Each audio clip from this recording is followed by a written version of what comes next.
Penj laktar kokalo Ramogi TV kama wacho ni ngima en mwandu.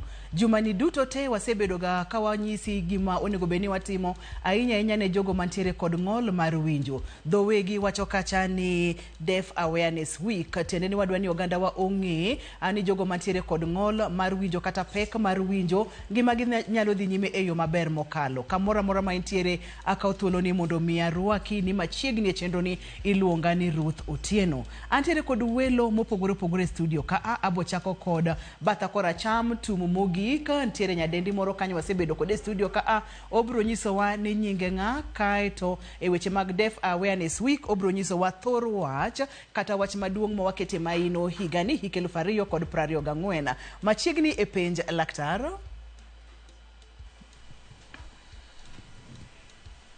An nyinga Eunice Mboya mane sign name na mane kakiluonga Deaf. Koro kawuono wabiro discuss watch Deaf Awareness Week.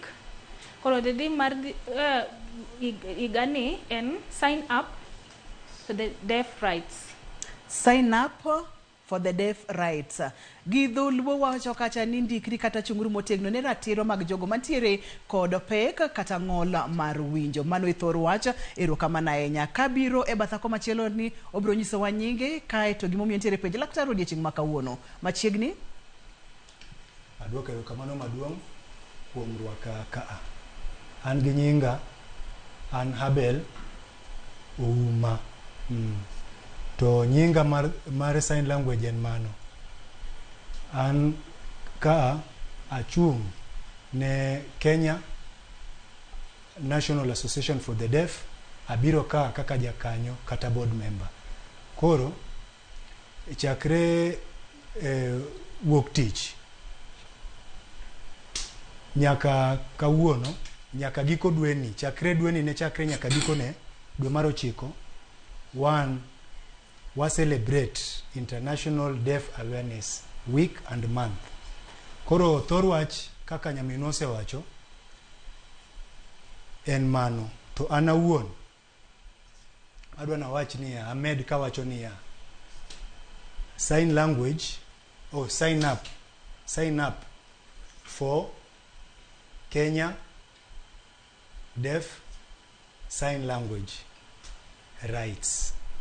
Nikech katiba marwa Article 7 wacho niya, we need to promote sign language so that the deaf can be able to access information. Koro dhok ni wadwano ating'e malo mondo jogo man gi ng'ol mar winjo obed ni nyalo yudo sign language rights. Kamano, erokamano. Iwinje maber mokalo, amor godo mokalo nikech en gima watime Ramogi TV ka chenro mar penj laktar tiende ni wadeo oganda waduto te kamora mora magintiere. Sign up, wa promote, wachwala sign language mondo mi oganda wa oyud information kata ote kata wach manitiere e yo mayot. Antiere buta ka abro rwake ni machiegni obonyisowa ni nyinge ng'a gimomiyo ntiere penj laktar odiochieng' ma kawuono. Machiegni. Erokamano Ruth kumurako kawuono chenro mar penj laktar. An giluonga ni Daniel Omondi Abayo. Tija maduong' en pimo it mar jogo man kod nok mawinjo. Omiyo jogi duto te gikalo kuomwa. Wan mwang'iyo ni ng'ani winjo ng'ani okiwinji. Nikech sani dhano bende biro gweche mang'eny gidwaro some benefits. En okowinji mondo yud some benefits. Koro tijwa en certify ng'ani winjo e level machal nade. Mani tich matiyo Kisumu Regional Assessment Resource Center. Yes. Karentiere jomoko mabira to gidwa ni gi sign up to gionge kod pek mar winjo. Kamano omiyo wan ka isebiro to wan kod machine mwapimo to machine no biro nyisowa ni ng'ani owinjo e level machal kama. Kata okowinji chutho. Then wamiyogi the audiogram ma nyalo konye kotero mbele kucho kaluwore kod gik ma odwaro kaka registration ma deaf. Wakwongo wa pimogi to wamiyogi barua to barua mwamiyogi no to gidhigo ka laktar. Koro laktar be dhi chiwo barua moro ma bang'e ibiro tiyogo mondo gibed registered kaka jogo man kod ng'ol. Kapok aduogo bada korachich pod abiro bedo iri koni mondo minyiswa ni seche ma itimo assessment kata seche mokel ni nyathi kata ng'at mango ma moro ntiere kod chandruok e weche mag winjo, okang' mokwongo thoro bedo ang'o, okang' mar ariyo thoro bedo ang'o? Kokel client mondo bed assessed, mokwongo nyaka wabedo osiepe, wa create rapport. Kwase create rapport, wanyise sidienge mo wabiro kalogo. Kwase puonje kako biro behave somewhat in assessment, koro kwa kete machine to ng'eyo nikech machine no nitie kod signals mopogore opogore. Koro kawase miye training ni sama iwinjo kama idiyo machine nitie kumodiye oro ting'o bade to luwre kod age. Nitie nyithindo matindo mwatimo ni gimiluongo ni play audiometry nikech gino ok gibi respond to the signals. To jogo madongo to wamiyogi instruction kaka sama wapimogi kowinjo signal to diyo machine. To ka en kod shida madiyo machine to oting'o bade. Nyaka chop kiwango mwang'eyo ni hearing level mare en kama, decibel makama, aka wachiwo report. Wow. En twak nyakwara Mugia Jwang', aneno ka entiere kod wach moro modwani mondo mi omedi machiegni. Yes, adwana med kuom penj mipenjo no. Ruth ipenjo niya, kopo ni ng'ato nyalo wuondore ni en okowinji. Niti wan kendo gi gimiluongo ni bera. Bera no ok ochuno ni nyaka ibed ni winjo kata ok iwinji.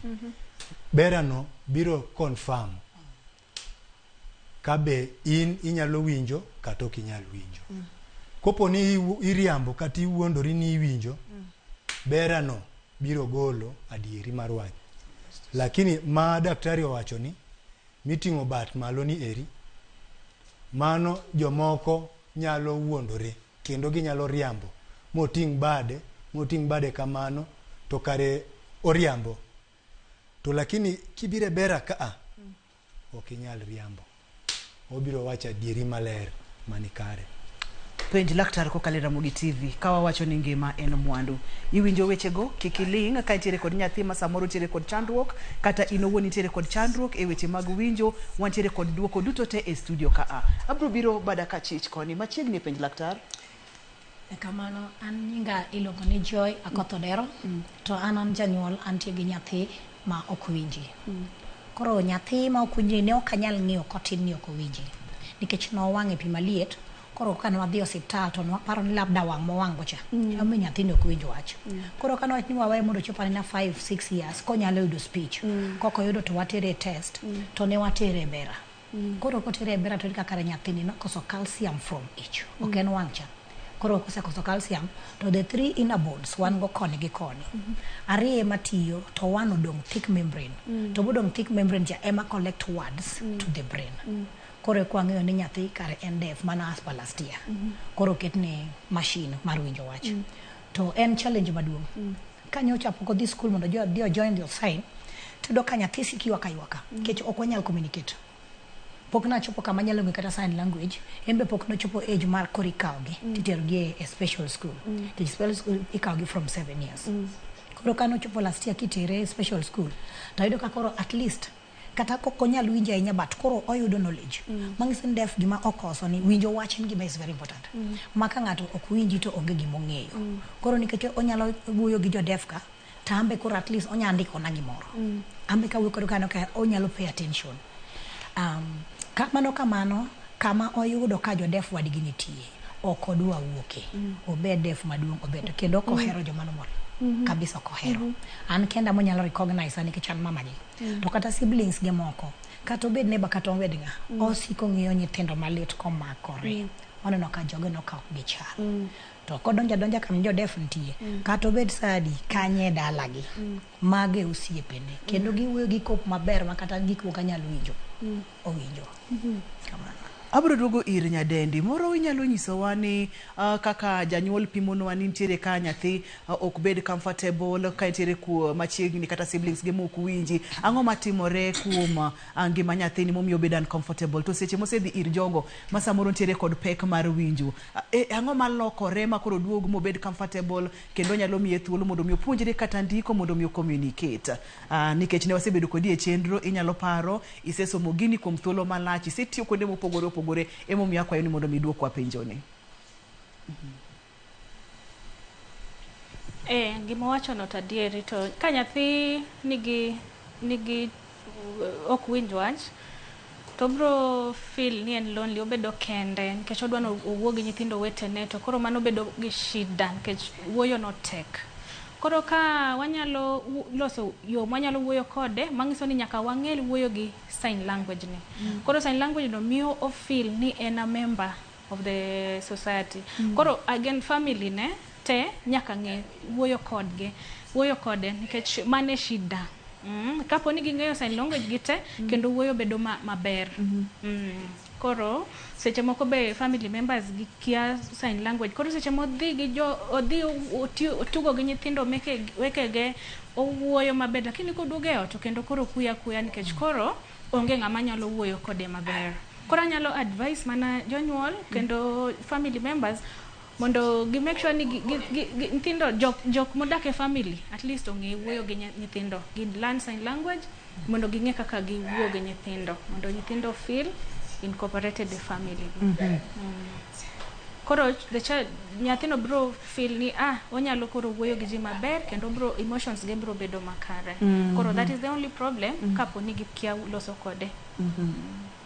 Gika mabede ni nyakwara Mugiajwang, gika mabede ni jahera mar chenro mar penj laktar aparo ni ji duto te onego beni puonjore weche mag sign language nikech ok ochuno bende ok ing'eyo ni chandruogni nyalo donjo e family e okang' mane kata e kidieny mane kata in owuon nyalo bedo kod chandruogni omiyo chako chon ber molodhi ajuoga. Adwa ni wakaw yoyo matin ka waduogo to wabro biro wang'e ane weche mag signing up. Nyakwara Mugiajwang ma en kidieny mar ariyo mok adwa ni obai kata matin. Abro nyisi ni an bende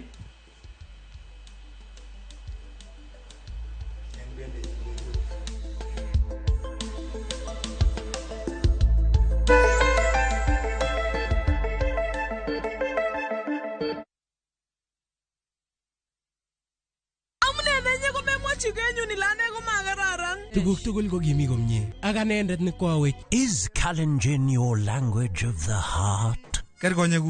Then we have a sweet surprise for you. Wow, Sobetab Thai, a story of two hearts bound by undeniable love. A story full of secrets and lies that unfold into unbearable pain. Mama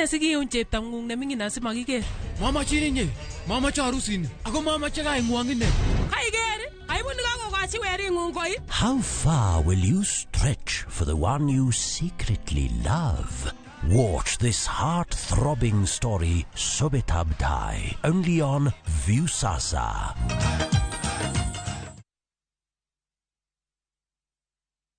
Female genital fistula FGF en tuo ma ikelo kod muoch ma oremo kuom kinde malach ahinya to kokao okang' mapiyo mar manyo thieth ma inyalo kelo mol mar oko matin gi maduong' ma ok chung. Kik ibed gi luoro. Fistula inyalo geng' kendo nyalo thiedhore. Royal Media Services, Migao mar thieth e County ma Migori, M-Pesa Foundation, kaachiel kod Flying Doctors Society of Africa, sani kwayo mine ma odak kod tuo mar fistula mondo wuog oko ne thieth manono mar fistula mabiro timore tarik 20 dwe mar 9 higani mar 2024 nyaka tarik 2 dwe mar 10 higa mar 2024 e Migori County Referral Hospital. Monige mathoth ywa tole namba 0727 337 337 kata 0735 kanyakla waduokuru nyadhi gi geno ne mine ma odak kod fistula.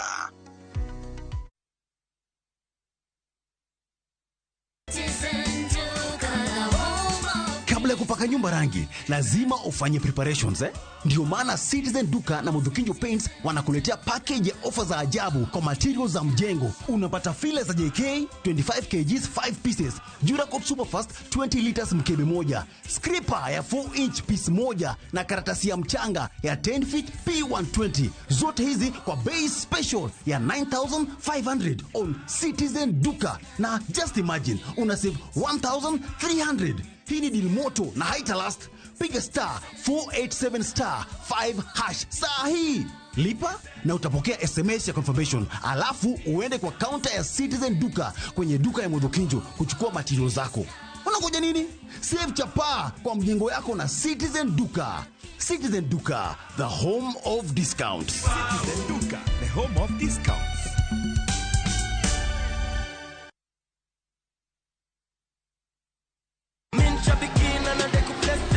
Brate, huu mwezi usiache life kuweke kwa kona. Kama hivi Shabiki.com tukupeleke na rada Boost account yako na 3 million in cash prizes on Shabiki Aviator. Kaza ndege yako to the highest multiplier, shinda 50,000 kila siku, halafu grand prize ya 350,000 Kenya shillings kila wiki. Runway iko so clear. Usiache pesa ikupite. Jiomoshe na Shabiki Aviator. Shinda 3 million in cash prizes. Not for persons under the age of 18. Authorized and regulated by BCLB license number 428.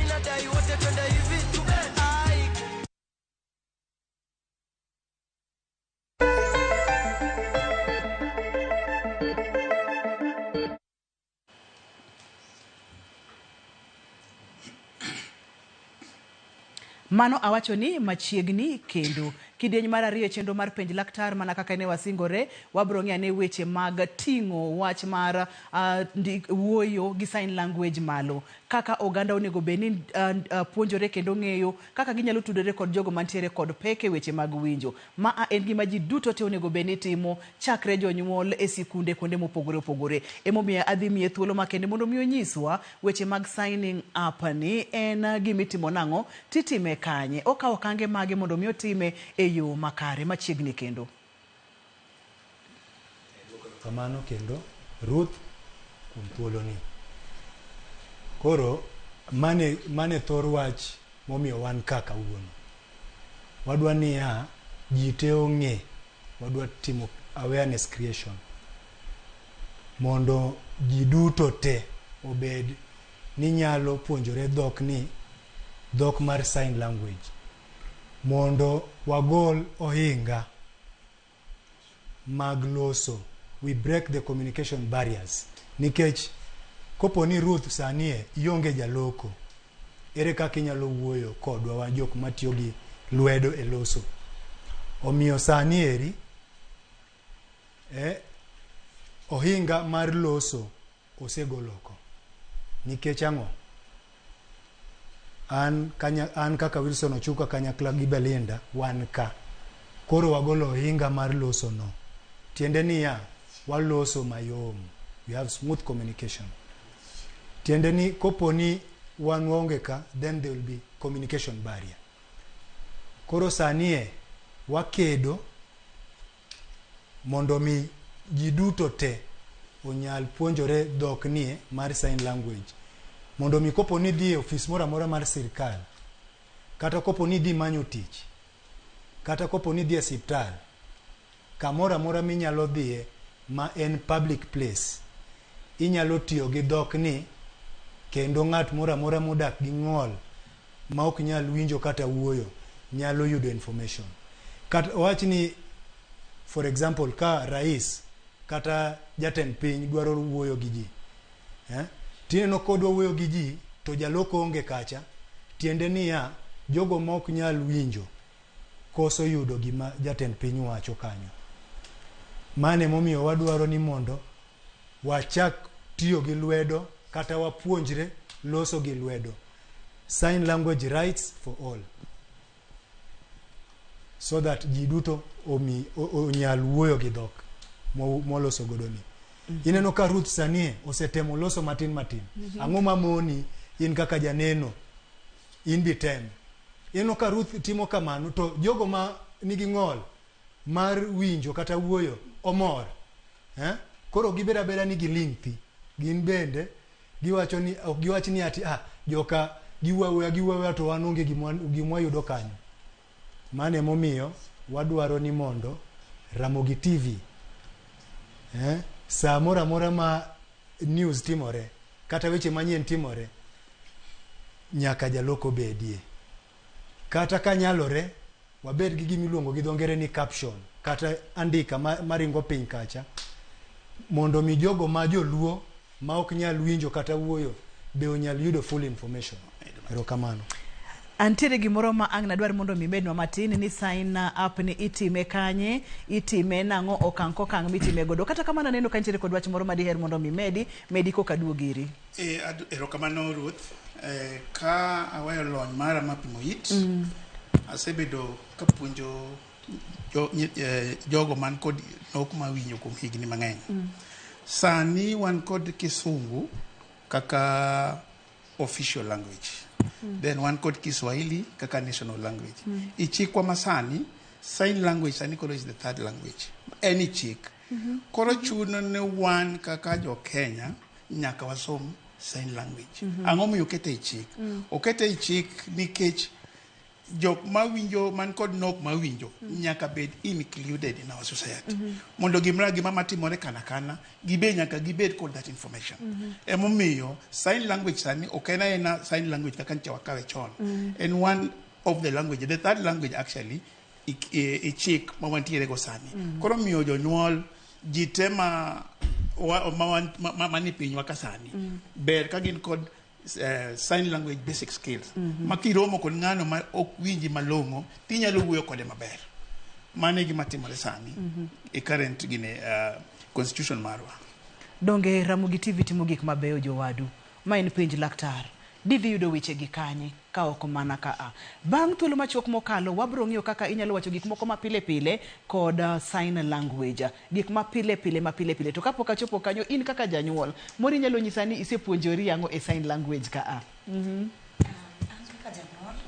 nitie achiel ariyo matemo yudo kaka nyathi aneno ko introducer ko wacho ni mother then ka gimoro kata rachnet no koko ninia please erijo nako calm down kaito kaka nikech kaka the common name mark every person knows in this life, it is Jesus. Obrokani it is Jesus. Then kiwinje to konini ananisikiliza kora nentie vero moro maironi waironi ananisikiliza kora yudo ko bet mamor kendo wamedo bedo siepe kaka time medo dhi otemo by all means mondo winje kendo yudo ka kora an kodi machiegni molo nyithin kech atemo winje aya ka wadhi kanisa wantiere gi kar jo sign language ma gidwa bet kod gi kanyo kendo yudo ka kendambe kora an gi interest mang'eny kech kora multitask aneno sign taka otagango to gi words ma most of them ka winjo kata ma to kora ka book koro gindikona tande ko mondo communicate to samoro yudo ka inyalo lal kabisa kikia sign language kaka dangi konyre kodgi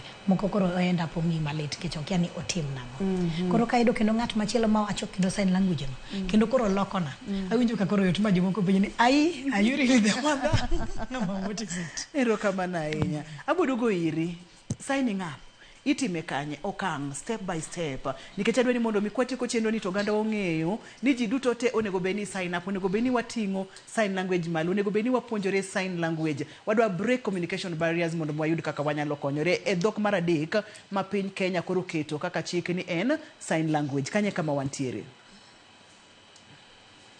Okay, kopo ni idwa sign up gimokwongo manya kitim en nyaka ipuonjri dhokni to dhokni kidwaro puonjori nitiere jok manyalo puonji.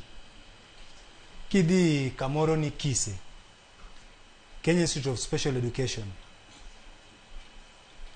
inyalo puonjori kanyo. Nitiere kanisa miluongo ni International Church for the Deaf, kanyo be ipuonju sign language. Inyalo kata dhi school mar primary kata inyalo dhi school mar secondary.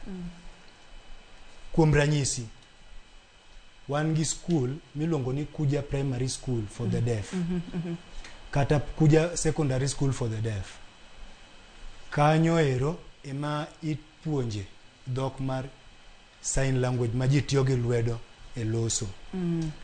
Koro kuondego inyalo puonjori dhok ni eri. Koriore gi kuonde moko mang'eny kabisa. Kata nitiere mbalariany miluongo ni St. Paul's University, kanyo be ipuonje sign language. Kata mana Eunice mani batha kanyo, en owuon en japuonj. Opuonjo kise kacha. En bende kidhi kuchocho inyalo puonjori. To kawe kanyo Eunice nyalo medo gi kama weyo. Eunice, nitiere gima diher mondo mi medie kapok aduogo ir Dan? Kama nadwa medo gimoro.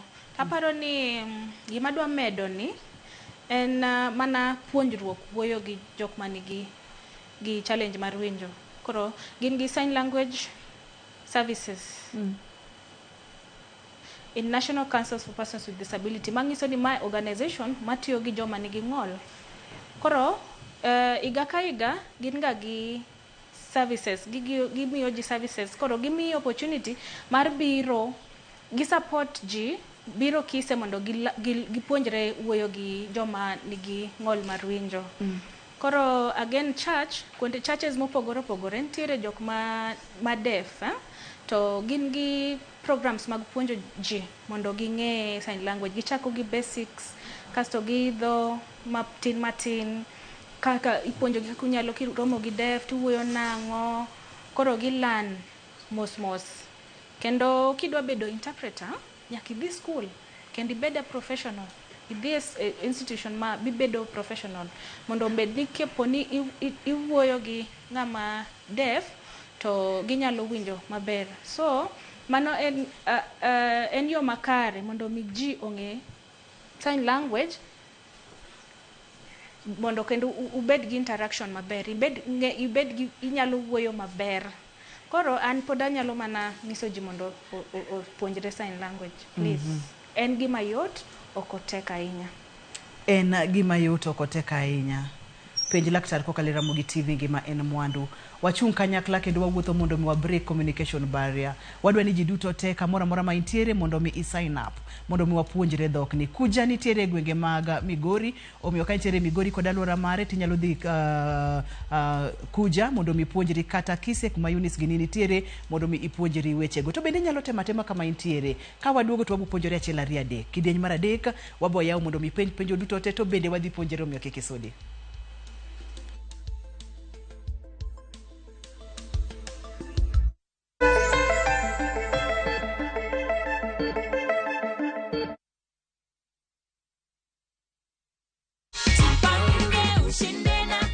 Umefikiria matumizi ya hii pesa, Esther? Unapanga kufanya nini? Kuboost kazi yangu. Kazi, si ndio? Niko na cheki yako hapa hivi. Hii sasa wacha nikukabidhi ndio tuhakikishe ati hii pesa ndio yenye uliambia umeshinda. Ndio hii iko hapo? Umeverify? Kweli. Shikilia cheki yako. Tuko na goodie bag hapa hivi. Hiyo ni yako. Uzidi kujipanga, unaweza bahatika uchukue milioni 1.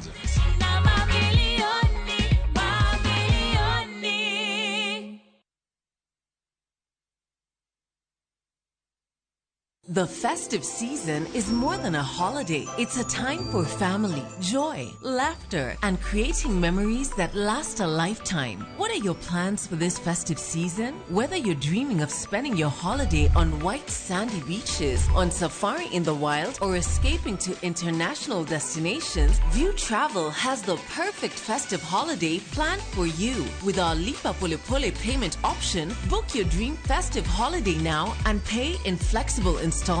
Mapema ndio best. Spots are filling up fast. Enjoy 4 days in Mombasa from 53,400 Kenya shillings, 5 days in Zanzibar from $806 US, and 5 days in Cape Town from $1,617 US per person sharing basis. Make your holiday season one to remember. Visit viewtravel.com or call 0703-254-254 and book now.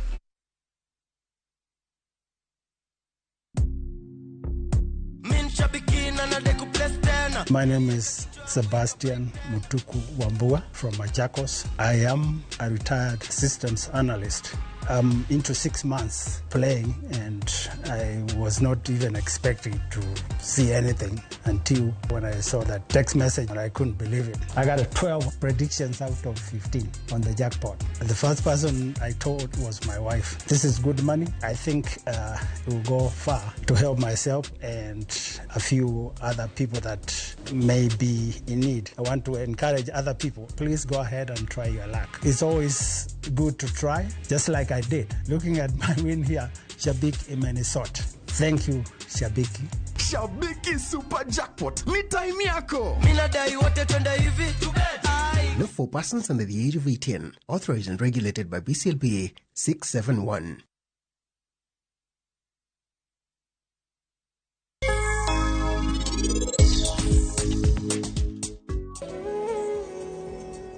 Nyasacha, ineno kaka wadwa oketo tigono e lwete maber. Anageno ni Esma ni kanyono ochung'ne nyako. Gima ng'eyo kae en ni nyako ni chal moloko Rajvir Janeko. Aneno ka gima ma en love at first sight. Too early to say that. Adoni rang na wadwa no. Okber ka inu koda kamano. Oh! Param! Param! Karan! Stop fighting! Unondoka pile kapile.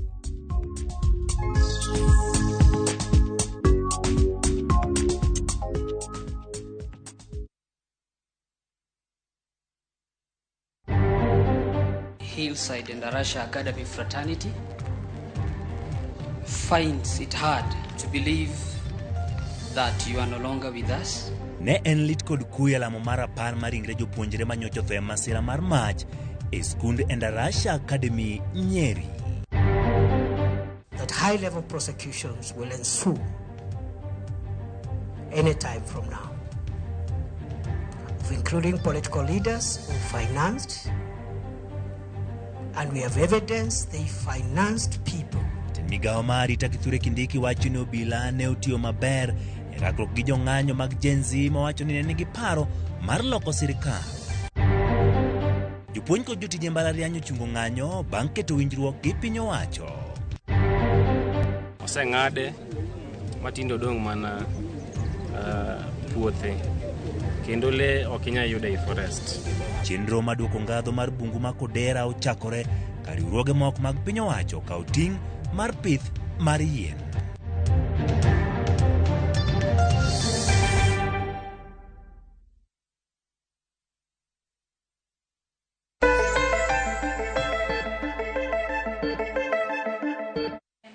Machiegni kendo penj laktar kokalo Ramogi TV ngima en mwandu. Kidieny mar adek wayaw mondo mi ipenj penjo duto te ma intiere godo. Wantiere kod team maduong' e studio ka wadwani mondo mi wa sign up, wadwani wa break communication barrier, wadwani ji duto te ong'e dhok ni mondo mi ibed kod yot, ng'ato obed kod yot mar tudruok, nikech kanyo e kama wantiere gi lak sechegi. Kapok wadhi mabor ahinya, nikech adwani ji duto te mantiere dala opuonjre basics, wapuonjre achiel ariyo adek maber king'eyo kendo mako yot mokalo. To kapok wachopo kanyo abodhi Eunice mondo mwang'iane weche mag signing up ntiere kama ne waweye godo kati wabro duogo iri sikunde monego beni dhie kod levels mag winjo kapok wadoka ir Abel mondo mi onyiswa basics achiel ariyo adek ma pile pile kanye kama wantiere machiegni kendo.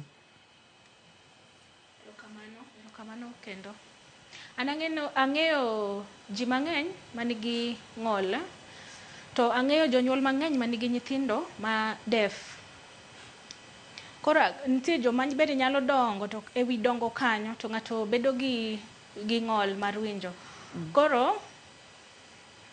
Koro government ma Kenya ka gin ga gi process kaka inyalo yudo registration ka in gi ng'ol mora mora. Ok ochuno ni ng'ol mar winjo kende. Koro kin gi nyathi ma koro kawuono ang'eni wa focus e deaf. Ka in gi nyathi ma nigi ng'ol mar winjo to wan gi processes mag registration. So ter nyathi ni hospital mondi otimne gimoro miluongo ni assessment. Assessment ni biro fwenyo ni nyathi ni adier en gi shida mar winjo. Koro kise wuok e hospital gi assessment to I attach that medical report gi ID, then the citizen to register. through the National Council for Persons with Disability portal. Koro kisetieko registration online kanyo, koro from there inyalo chako fuatilia, iketo gimoro amora ma dwarore kanyo. Then kanyo kaka register e-citizen through the National Council for Persons with Disability. Then bang'e gibiro approve. Ka gik moro miketo kanyo gin gi gadieri, to gi approve ni nyathini ni to koro nigi shida mar winjo, koro gi obedo ni osebedo registered. Then from there I download certificates and ibedo gi registration card. Yeah. Amor kaka ilere kendo erokamano ahinya Eunice.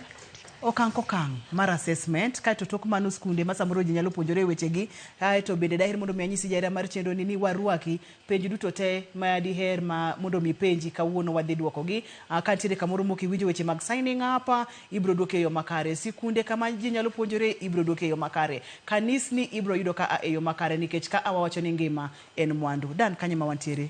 Erokamano Ruth. Gima daher wacho ne nyithindo gi kofweny gi chon ni ok gin kod nok ma winjo konyo gi maber kendo miyo sombgi dhi maber moloyo. To kokel gi samoleo seche moko affect sombgi. Omiyo wan kaka wan assessment watemo create awareness mondo jogo ma ok winj wach okelo timnigi assessment. Ipimi itgi mondo neto dukonye machal nade.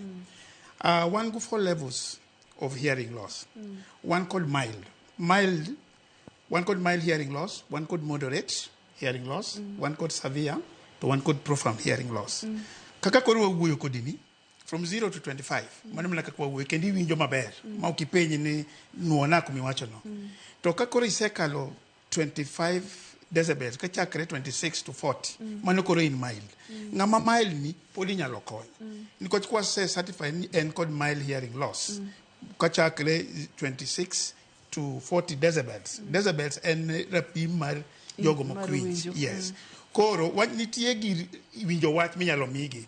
Mawamiyogi to wagiketi ite. En nyathi manyalo dhi kata mani regular school to soma kama kawaida. Nikoch already nok matin cha bedo boosted.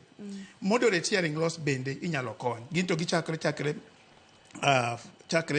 41 to 55. Mago joma moderate. Nyalo makema kaka nyuki na wakawie simu aneno ka penjo nitiere. Okay. Erokamano ahinya. Hello, penj laktar. Iriyo nade Ruth? Ariyo maber machiegni? Yes, iriyo nade? Ariyo maber machiegni? Erokamano ma Bernard mondi wuok Games Rembe. Machiegni Bernard. An gi Mihia. So Mihia ni kano nyuole. Nonyuole malanga kamoro miluongo ni Mutumbu. Koro Mihia ni wasega bedogo na en go problems mang'eny kabisa sama nonyuole. Koro budho sana kokowuo. Bet mare ne en gi shida, wataka ero chako bet. Sani ochopo harakati ma kiwuoyo kode, to uwinjo, to konyalo duoki. Luongo bende nyalo luongo mama, to gimo wacho to onge gimo nyalo wacho nyaka jalopne sani wuoyo to en to kowuo. Koro kang'e en problem no, wuok kanye, to en problem minyalo kony. Nikech uwinji, to en to konyalo wuoyo. Gik moko ariyo kende manyalo luongo baba, to ken baba minyalo winjo, en ba, ma. Koro kang'eyo ni nyalo konye, okang'eyo ni problem no koro wuok kanye, to inyalo tim nang'o mondo mi ayud konyruok. Benado mondi ko wuok Games Rembe. Erokamano ahinya. Okang'eyo ni Dan koso Abel ema dhi duoko mano, kata kamano machiegni Dan. Erokamano Bernard. Mae momiyo awareness be Ruth. Nyithindo man kod nok mawinjo. Nitie moko man kod speech. Sana postlinguals ma obedo deaf ka osebedo maduong'. Gin kod speech. To prelinguals biro present mana kaka jaduong' Bernard wacho. Onyalo bedo gi speech difficulty to winjo maber. Matiende ni maybe the speech apparatus kaka lewe gine maiego pek okonyal wuoyo to winjo. Nyathi kabila no ikele assessment. Kosekele assessment nikech koro odak wuo to nitie dhok manyako ng'e makoro nyalo wuoyo go wetegi kata bang'e ka koro osebedo maduong'. Mamano en sign language. Koro en ng'ama kwasepimo to watimo nigi miluongo ni placement. Placement mare en school for hearing impairment. Kumodhi somo sign language. Kata owinjo to ber kong'eyo sign language. Because sign language ni makoro dhi tiyogo e wuoyo. Koro nyathi kabilano oteri assessment mondo miye placement. School madhi konye kosomo sign language mondo bi otigo bang'e kata kosebedo ng'ama duong'. Yes. Wadok aneno ka Abel tiere kod wach moro madoher mondo mi omedi. Yiena mondo mi amak simu mondi kati wadhi nyime. Hello, penj laktar? Hello, Ruth. Machiegni penj laktar. Iwuoyo gi Doreen kawuok Sayole. Machiegni. Okay, I was saying I also have a son, I'm 5 years. To nyathina ni owinjo gimoro amora, but ok onyal duoki. Like, kodwaro gimoro to biro dueli, to siemo ni gimodwaro. But ken giwetene to tugo, yani ena sawa, but ok onyal wuoyo. To in to kiwuoyo kode owinji. Like, Dholuo owinjo, Kiswahili owinjo, English owinjo, odhi e public school gi jowetegi, is just okay, otimo homework, but ok onyal wuoyo. Nyicha tere hospital mondo ng'ilewe, tinyisa ni the kid is okay, but until now ok onyal wuoyo. Koro akia ni kes na not koro bedo nade.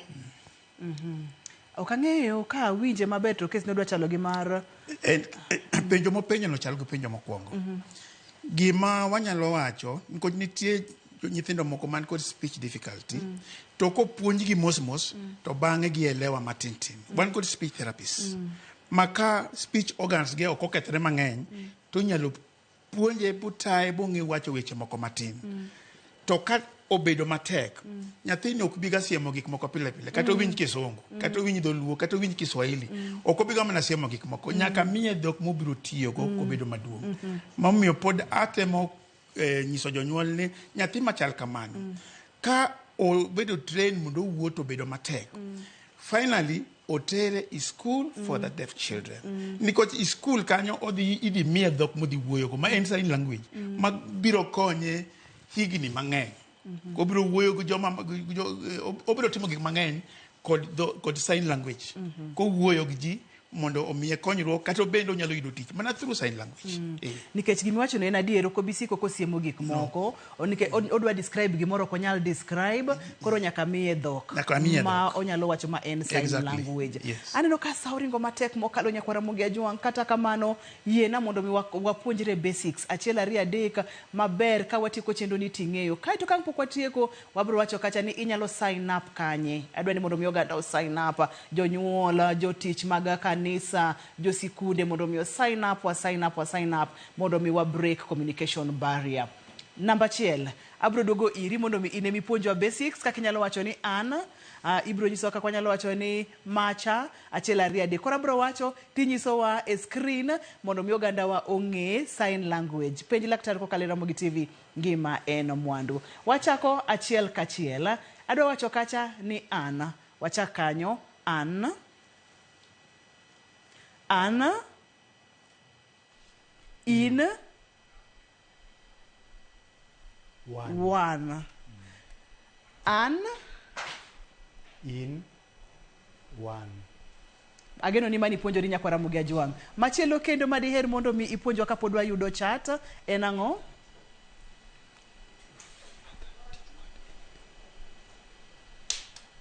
Ber. Rach. In, iber. In, iber. In, iber. In, iber. In, irach. Nyakwara Mogi Ajwang', ageno ni puonjori mano. An, in, one. In, iber.